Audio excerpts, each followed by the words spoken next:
They say that blood is seawater, basically, only it turns red with the hemoglobin. That's what I got. I grew up on the water, and I have had a boat in my life for the last 35, 40 years.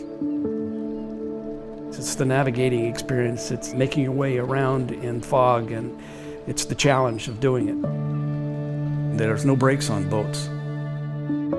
The first time that I really felt like I was not up to myself was taking the garbage can out to the street.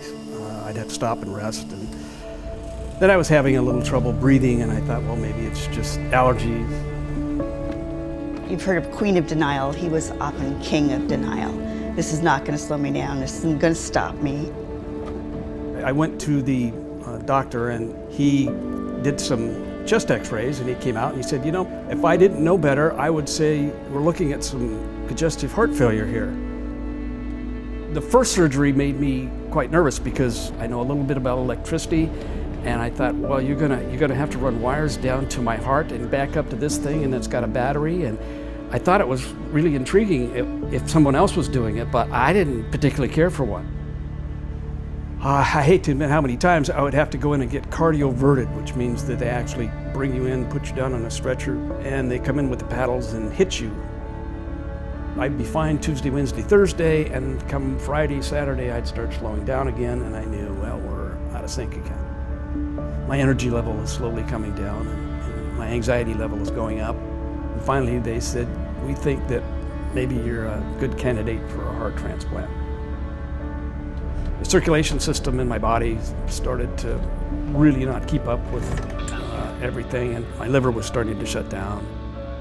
Now I'm starting to reflect on, you know, gee, this is starting not to be fun here. And so my Dr. Fishbein came in, and he's a very stoic man.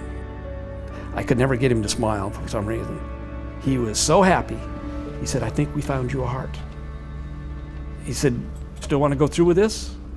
And I just kind of looked at him, and I had all these tubes in me, and I said, let's do it. And Thursday night, I went into surgery, and I received a new heart on June 4th, which was my mother's birthday.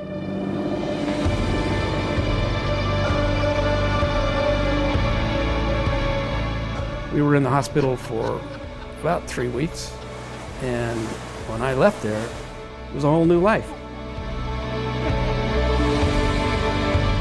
Almost a year later, we get a call from the transplant center, and they said the donor family had thought that they would like to meet you.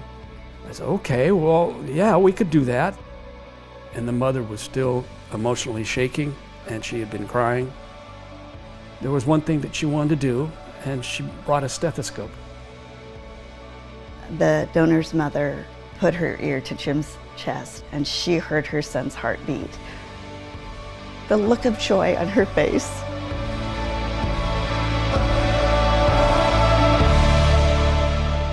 I feel ever more committed that we can beat heart disease.